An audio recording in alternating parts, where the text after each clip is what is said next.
Good evening, everyone. Good evening. Welcome, and thanks for joining us here at the Kennedy Center in the Millennium Stage. This is our daily free performance series. It's brought to you 365 evenings a year at 6 o'clock by our friends at Target.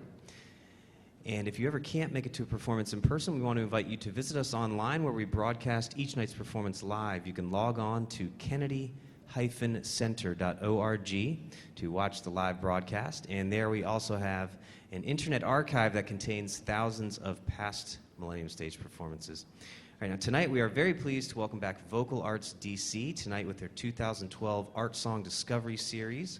And now please welcome your host for the evening, ladies and gentlemen, Elizabeth Daniels.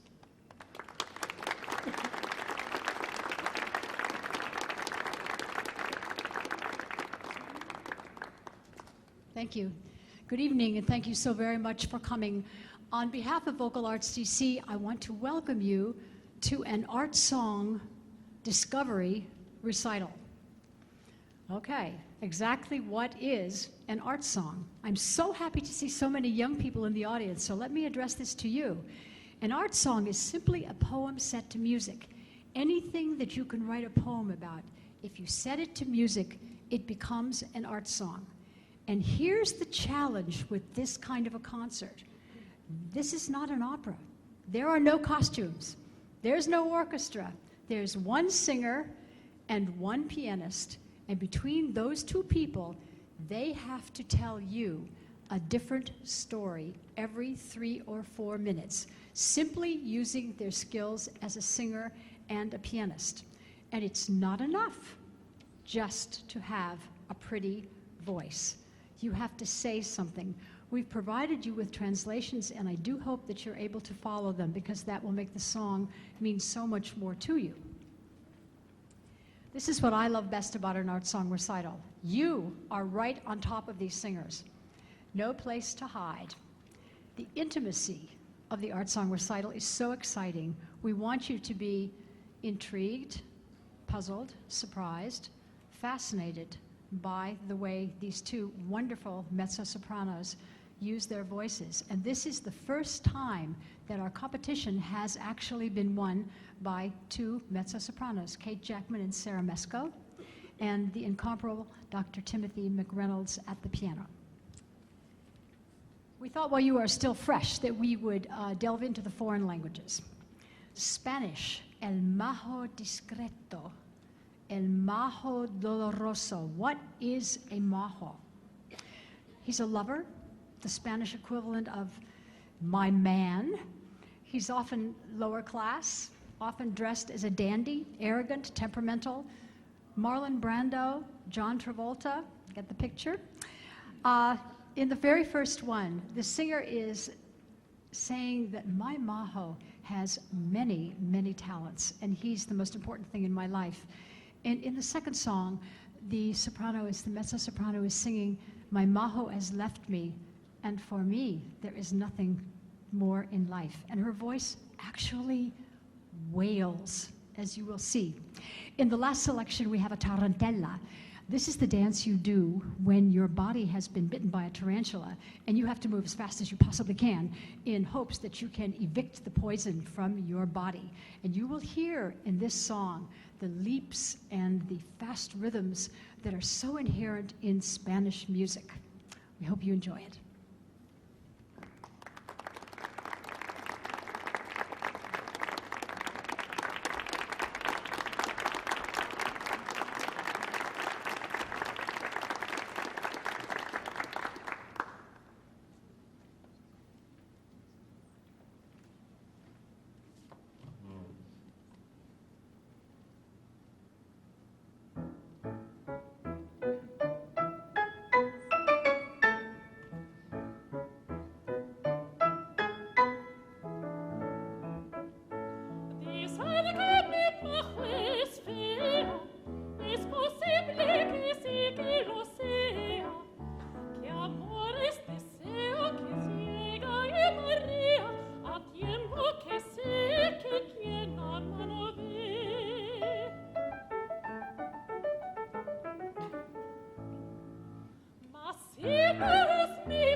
En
What would you think of a grown man who had carved star-shaped holes in his bedroom door so that he would wake each morning to find golden sun stars on his floor? This would be a man who had the faith and the imagination of a child. And this would be our next composer, Maurice Ravel. Fairy tales were a very important part of his childhood, and it's not surprising that he grew up to write songs which often were like fairy tales. He could tell you a story that you'd heard 100 times before, but tell it from a different angle. For instance, the first song describes a Christmas creche, a manger scene. But, contrary to the usual description, you see it through the hovering eyes of the family dog who stares longingly at the delicious sugar-coated figure of the baby Jesus.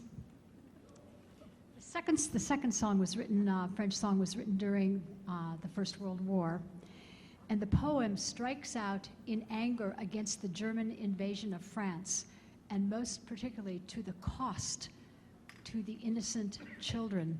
One historian has observed 100 years later, here we are, the wars and the enemies are different, but the toll taken on homeless and traumatized children has not changed one whit.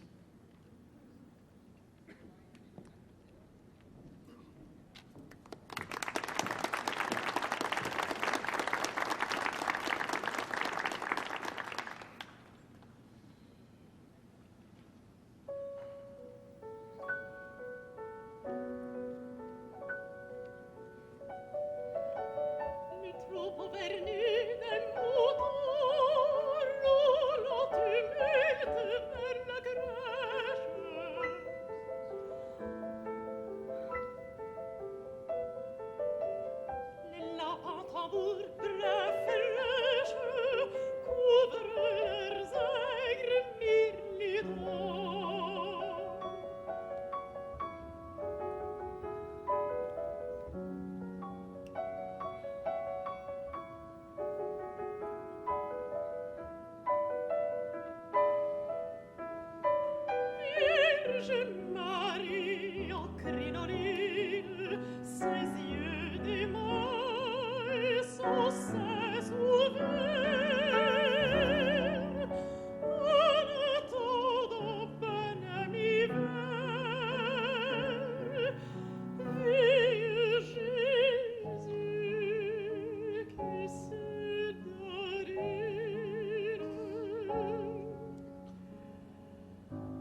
storytelling through song. Do you remember the musical Cabaret? Sarcastic, irreverent, totally bawdy. Well, in 1901, the great Viennese composer Arnold Schoenberg decided to do two things. He decided to try his hand at writing bawdy songs, and he became a Lutheran. I have no idea whether one thing had anything to do with the other. But the music that he was accustomed to writing was 12-tone music, which sounded a little bit like this. Tim?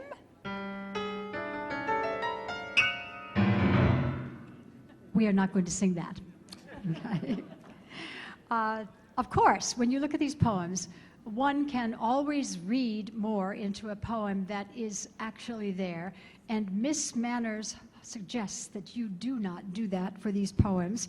But while they are just a little bit risque, we'd like to say that compared to what we see on TV today, they're absolutely innocent.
Treiben gleich ein Lotterie.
Quaita vergestimmt auf Schnee. Ganz wie Pierrette wird sie angetan, selbst ein Glück, wette sie die Gelehrte wohlgefällig an.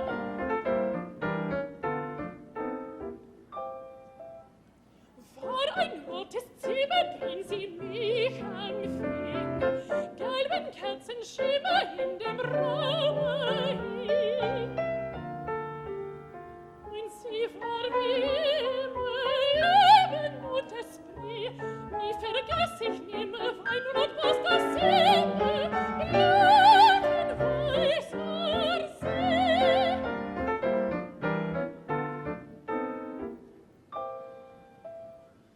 Und dann trat mich vieren wir zu zweit in das Land spazieren, das heißt Heiterkeit.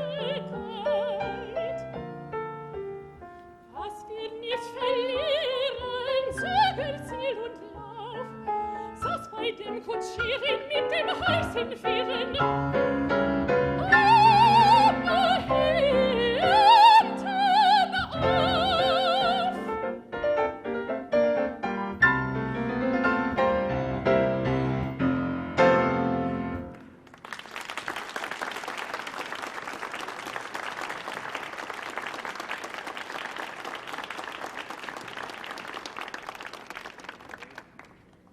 You survived that very nicely. Back to Relative Innocence. The composer of our next three songs, Mr. Richard Hundley, is a lovely, kind-hearted elderly man who lives in New York, always ready to pick up the phone and talk to a singer about his music. He loves the fact that we love to sing his music. He was invited to speak at Loyola University about his biography, about his compositional techniques, and he got up to the podium and he told us where he'd been born, he told us where he now lived, and then he began a slow and very loving description of the death of his elderly neighbor, a woman.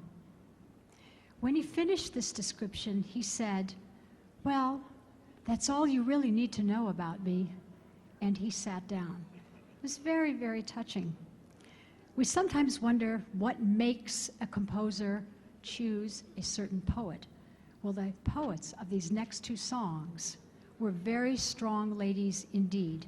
They chose to live their lives and write their music in a way that was not exactly conventional at the time. And actually, since these songs are unpublished, I believe this is a Washington premiere that you are hearing.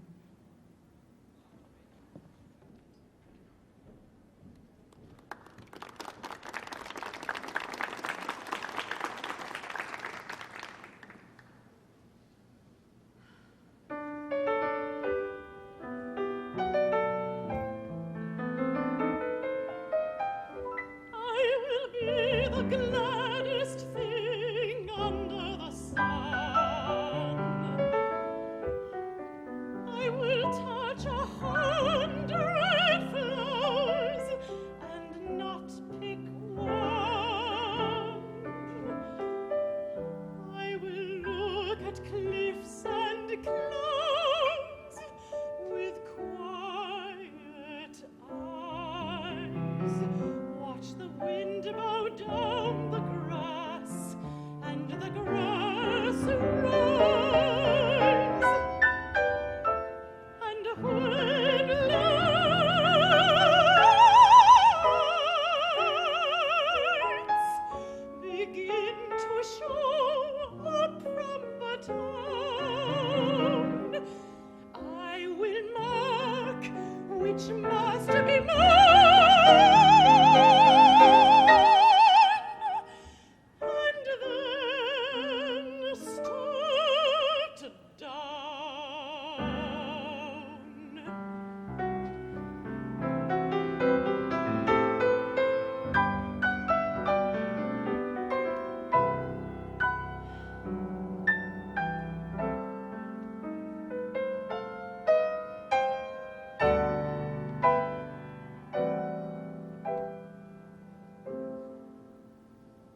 into it the beauty which you have begotten.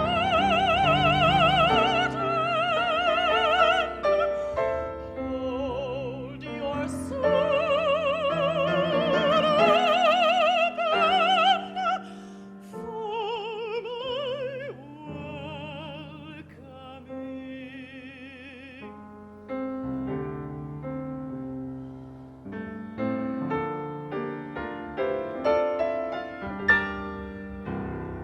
Let the quiet of your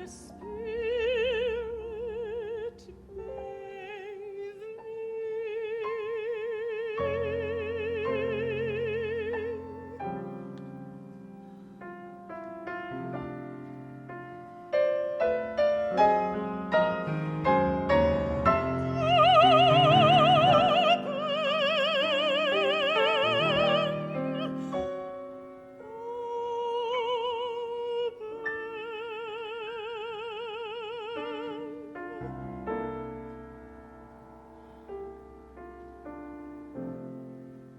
Hold your soul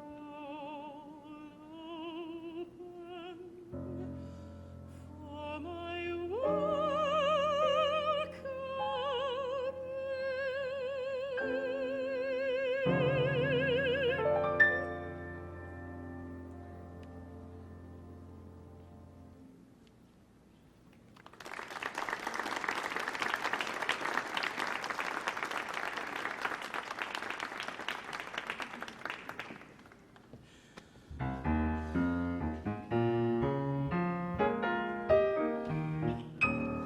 When I go away from you, the world meets dead like a slackened drum. I call out for you against the jutted stars and shout into the ridges of the wind.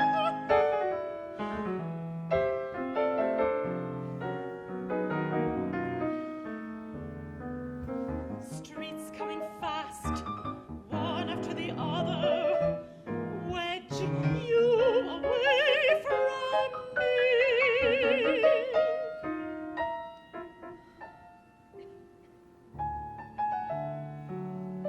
And the lamps of the city prick my eyes, so that I can no longer see your face. Why should I leave you to wound myself upon the sharp edges of the night?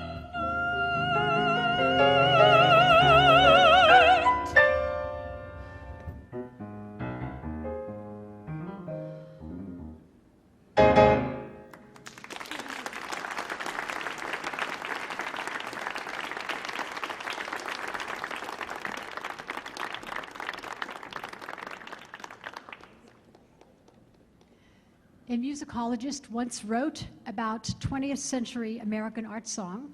It runs without let or hindrance from one rhythm into another, according to the mood of the moment. The only restriction being that the sound should be an echo to the sense, truly a marriage of music and text. I think you will find this to be true of the next 6 songs. Incredibly spontaneous, difficult to sing, because the musical line follows the text in such a mercurial fashion. You have to be very, very flexible. A lot of fun to listen to. The Bolcom songs bring the art song just about as close to musical theater as it is possible to get, requiring a great deal of acting skill. The Britain cabaret songs were actually composed to stunning, heartfelt texts by W.H. Auden, and you may recognize the text of the second song, Funeral Blues, from the poignant scene in the movie, 3 Weddings and a Funeral, where the bereaved Matthew recites these words at the funeral of his beloved partner.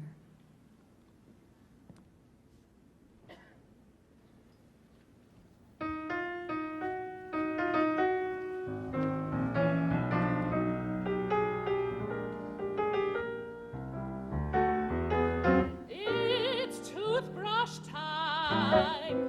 10 a.m. again and toothbrush time. Last night at 9:30, it seemed okay.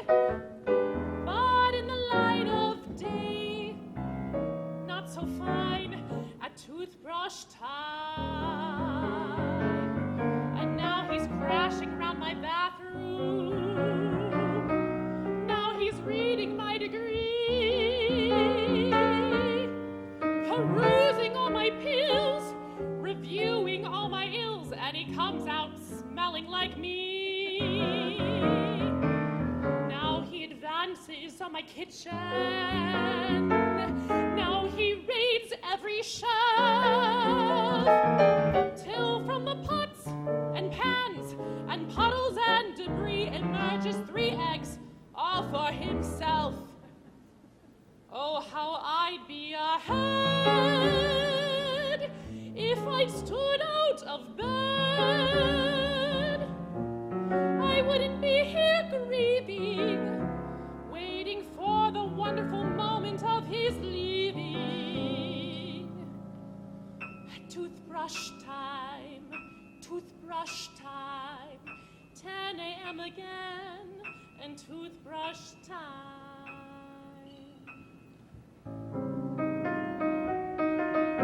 I know it's sad to be alone. It's so bad to be alone. Still, I should have known that I'd be glad to be alone. I should have known. I should have known. Never should have picked up the phone and called him.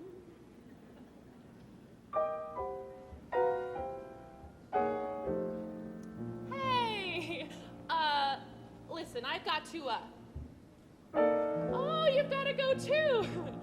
So glad you understand. And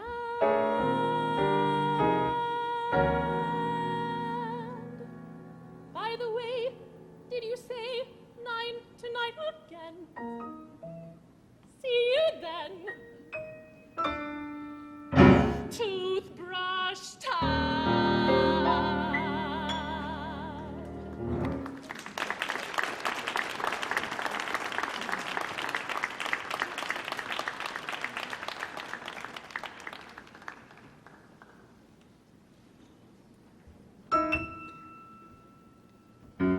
It wasn't the policeman's fault in all the traffic roar.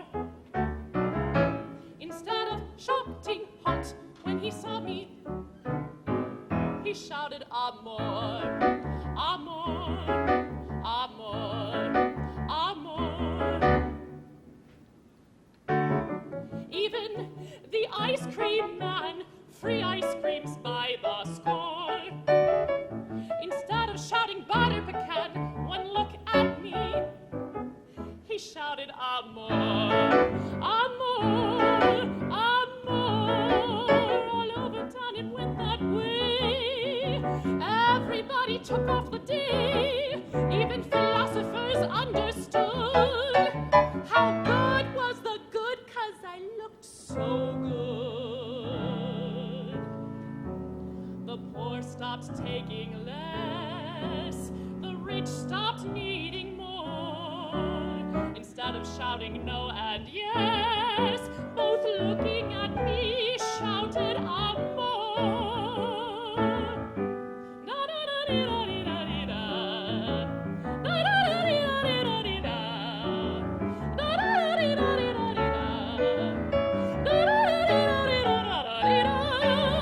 My stay in town was cut short. I was brought to court. The judge said I disturbed the peace, and the jury gave him what for.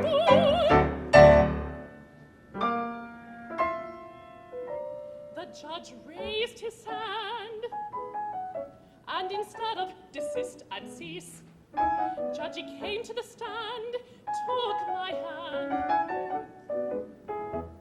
and whispered, amor, amor, amor. Night was turning into day. I walked alone away. Never see the town again. But as I passed the church house door, instead of singing Amen, the choir was singing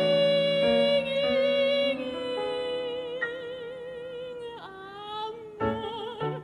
Da-da-da-dee-dum, da-da-da-da-da-dum. Amor, amor, amor, amor.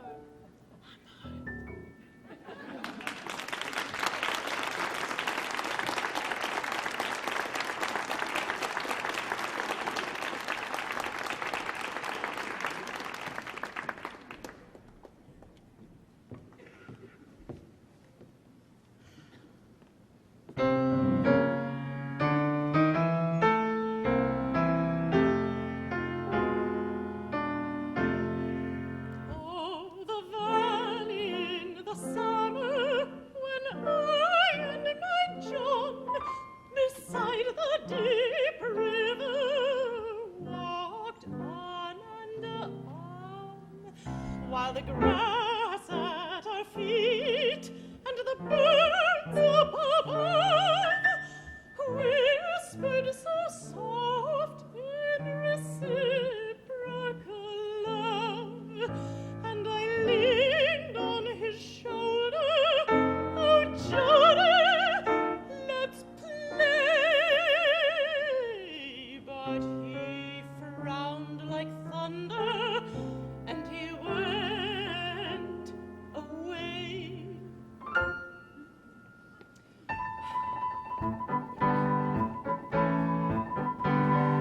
Oh, the evening near Christmas, as I well recall, when we went to the charity matinee ball. The floor was so smooth, and the band was so loud, and Johnny so handsome, I felt so proud. Squeeze me tighter, dear Johnny, let's dance till the day. But he frowned like thunder and went away. Shall I ever forget at the Grand Opera when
Let aeroplanes circle, moaning overhead, scribbling on the sky the message, he is dead. Tie crepe bands round the white necks of the public doves. Let the traffic policemen wear black cotton gloves. He was my north, my south, my east and west,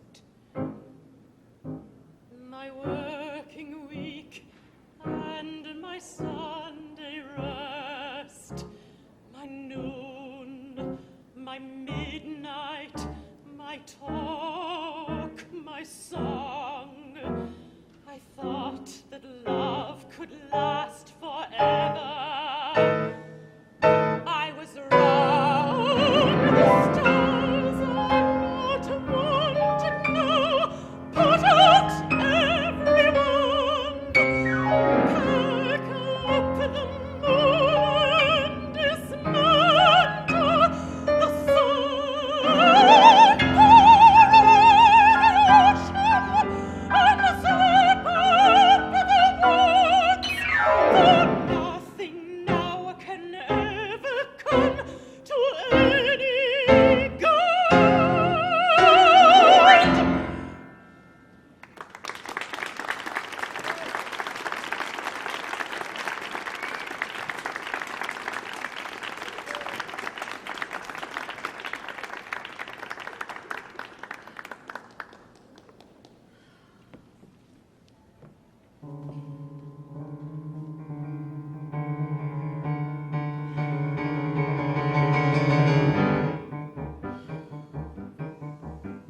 Driver, drive faster and make a good run down the Springfield line under the shining sun.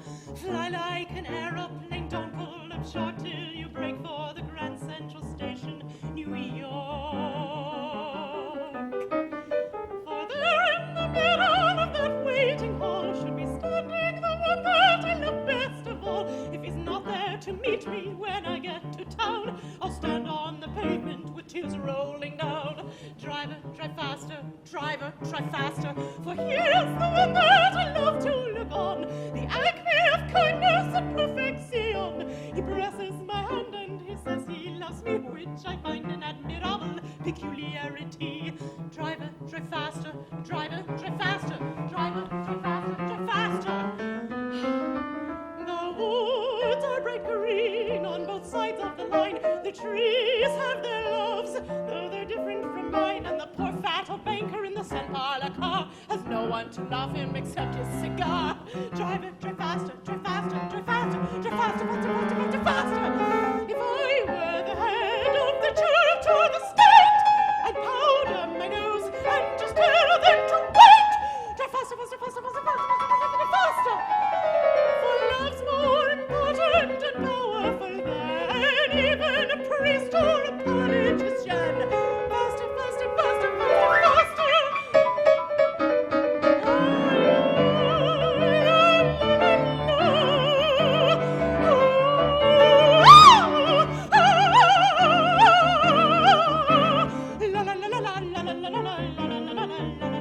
Drive it, drive faster, drive faster, drive faster, drive faster, faster, faster, faster, faster, faster, faster, faster, faster, faster, faster.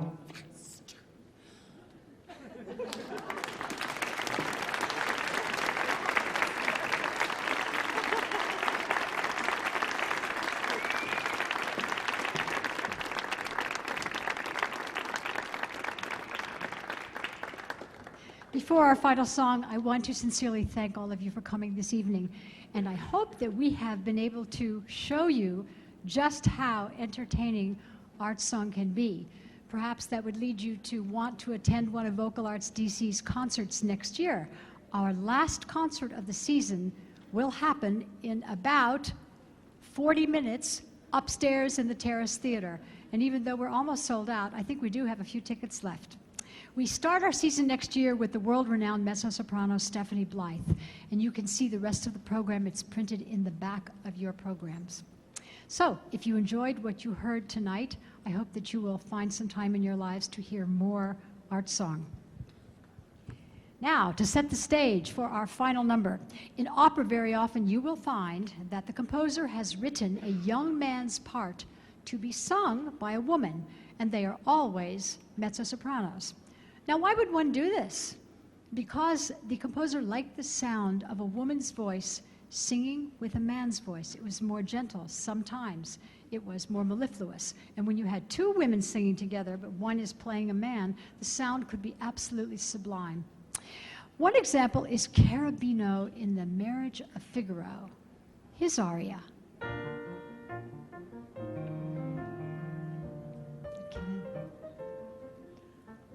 Or how about Octavian in Rosenkavalier?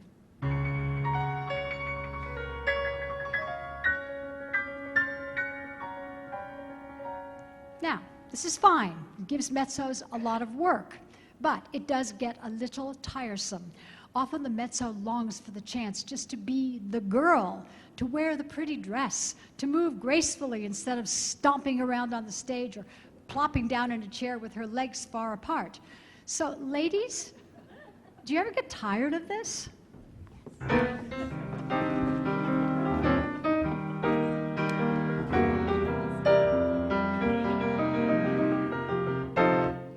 It's true that you've seen me in collars and pants in those operas by Mozart and Strauss. And I guess it's my fate because the music's so great, and I so often bring down the house.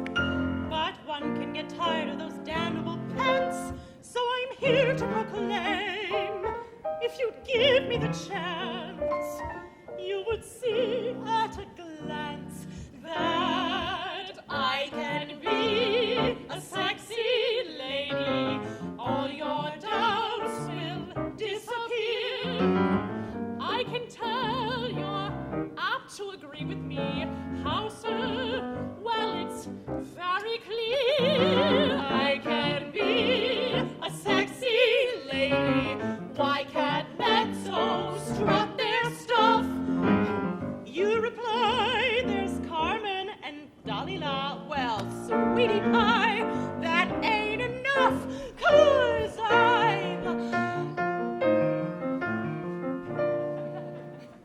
Yes, it's a brilliant tune. Makes people swoon. You may sing its praises till you're out of your wits, but you don't have to hide your waist or strap down your...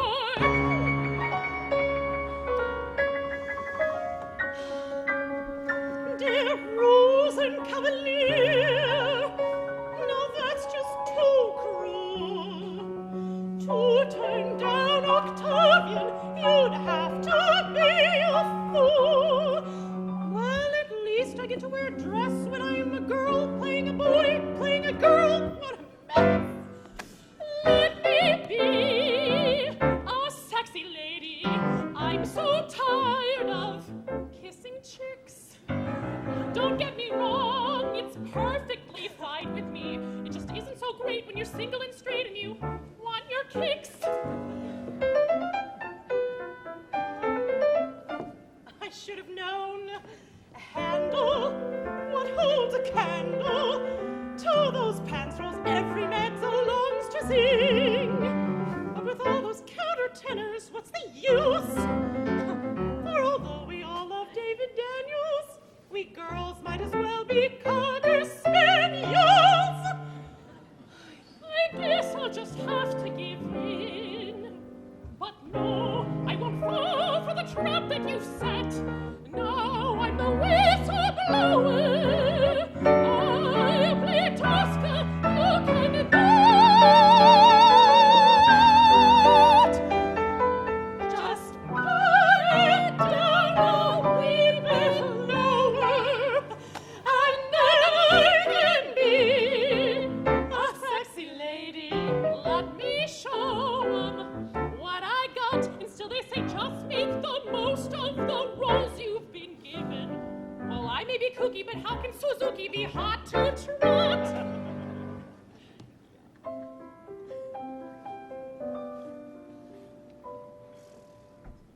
I say? It's too hard to resist. I'll sing Carabino, but still I insist. I can be a sexy lady, tease the boys and have a ball, and I'll do your pants roll, old maid, even dance.